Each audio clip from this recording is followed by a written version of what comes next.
नमस्कार साथियों, आप सबके अपकमिंग एग्जाम के लिए जीके जीएस की एक महत्वपूर्ण सीरीज। इसमें हम इम्पोर्टेंट टॉपिक को बहुत कम टाइम में रिवीजन कर रहे हैं, जो आप सबको एग्जाम में बहुत ही अच्छा कॉन्फिडेंस देगा।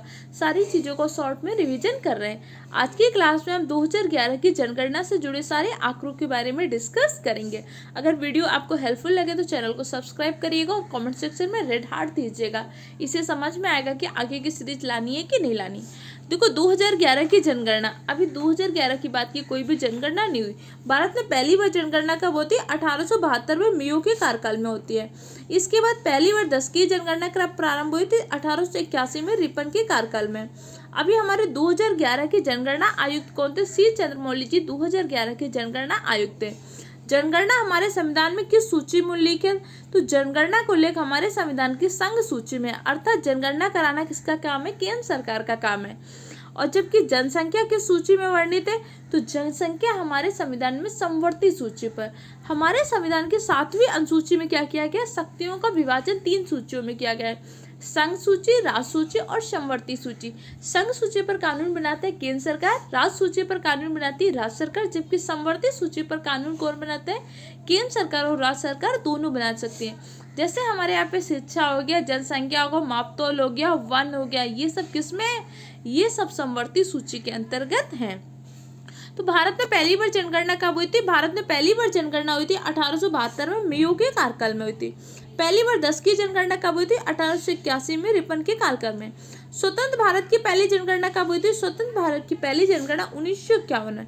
जनगणना का महाविभाजक वर्ष किसको कहते हैं? 1921 को जनगणना का महाविभाजक वर्ष कहते हैं।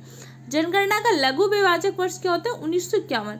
जनगणना का उल्लेख हमारे संविधान में कहाँ पे? अनुच्छेद 246 में जनगणना का उल्लेख किया गया है। अनुच्छेद 246 ए में किसका उल्लेख किया गया है? आर्टिकल 246 ए में जीएसटी का उल्लेख किया गया है। जीएसटी क्या है? समवर्ती सूची का टैक्स है। जीएसटी को हम अगले वीडियो में डिस्कस कर लेंगे। जनगणना का उल्लेख संविधान की किस सूची में? संघ सूची में किया गया है। हमारे यहाँ पे जनगणना कैसी होती है? 10 की जनगणना, अर्थात प्रत्येक 10 वर्ष के पश्चात जनगणना की जाती है। अगली जनगणना हमारे यहाँ 2021 में होनी थी, लेकिन कोविड आ गया, इसके कारण जनगणना नहीं हो पाई थी। अभी तक हमारी जनगणना नहीं हुई है। जनसंख्या का अध्ययन किसमें करते हैं? डेमोग्राफी में क्या करते हैं? जनसंख्या का अध्ययन करते हैं। जो 2011 की जनगणना हुई थी, देश की तो कौन सी जनगणना है? 2011 की जनगणना देश की 15वीं जनगणना है। जबकि स्वतंत्र भारत की पहली जनगणना कब हुई थी? 1951 में। 1951 में स्वतंत्र भारत की पहली जनगणना। तो देश की 15वीं जनगणना थी, लेकिन स्वतंत्र भारत की कौन सी जनगणना थी? तो 7वीं जनगणना थी। क्लियर हो क्या? अच्छा, 2011 की जनगणना का आदर्श वाक्य क्या था?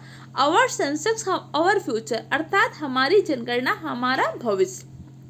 2011 की जनगणना में कुल 29 प्रश्न बनाए गए थे। इन 29 प्रश्नों से क्वेश्चन पूछा जाता था कि भाई आप क्या ये सामान है, क्या ये है, मतलब ऐसे डिफरेंट टाइप के 29 क्वेश्चन पूछे गए थे जनगणना के अंतर्गत। जनगणना का शुभंकर क्या था? प्रणव शिक्षिका। प्रथम जनगणना आयुक्त कौन थे? प्रथम जनगणना आयुक्त डब्ल्यू प्लॉटन। भारत की प्रथम जनगणना कब हुई थी? पहली बार भारत में जनगणना हुई थी 1872 में। पहली बार 10 की जनगणना 1881 में। स्वतंत्र भारत की पहली जनगणना कब हुई थी? 1951 में। स्वतंत्र भारत के प्रथम जनगणना आयुक्त थे आर्य गोपाल स्वामी, 1949 से 53। 2011 की जनगणना के आयुक्त कौन थे? सी चंद्रमौली। पहली बार जाति आधारित जनगणना कब हुई थी? 1931 में। देखो ये क्वेश्चन आपके एग्जाम में पूछा जा सकते हैं, क्योंकि इस टाइम पे आप देखोगे कि लोकसभा में जाति आधारित गणना की बहुत बात हो रही। तो पहली बार हमने जाति आधारित जनगणना कब कराई थी? 1931 में। विश्व जनसंख्या दिवस कब मनाते हैं? 11 जुलाई को हम क्या मनाते हैं? विश्व जनसंख्या दिवस। भारत की कुल जनसंख्या देखो 2011 की जनगणना के अनुसार हमारी 121 करोड़ थी, लेकिन अब हमने ये आंकड़ा बहुत पार कर चुके हैं, हम 140 करोड़ के लगभग पहुंच चुके हैं। तो इसलिए, लेकिन अगर एग्जाम में क्वेश्चन पूछेगा तो हमें जो भी आंकड़ा देना है 2011 की जनगणना। और वैसे तो देखो भारत अब क्या हो चुका है? जनसंख्या के मामले में पहले स्थान पर पहुंच चुका है। भारत में पुरुष जनसंख्या कितनी है? 51.47% पुरुष जनसंख्या है। महिला जनसंख्या कितनी है? 48.53%। 10 की वृद्धि कितनी है? भारत की 10 की वृद्धि दर है 17.7%। अगर पूछेगा वार्षिक, मतलब एक वर्ष में कितनी वृद्धि हुई, तो एक वर्ष में आपकी हुई है 1.64%। अब इसी के साथ साथ आपको उत्तर प्रदेश की अलग से जनगणना पड़ी होगी, तो उसका अलग से वीडियो पड़ा हुआ है चैनल में, उसको देख लीजिएगा। भारत की साक्षरता दर कितनी है? भारत की साक्षरता दर है 73%। पुरुष साक्षरता कितनी है? पुरुष साक्षरता है 80.9%, महिला साक्षरता है 64.6%।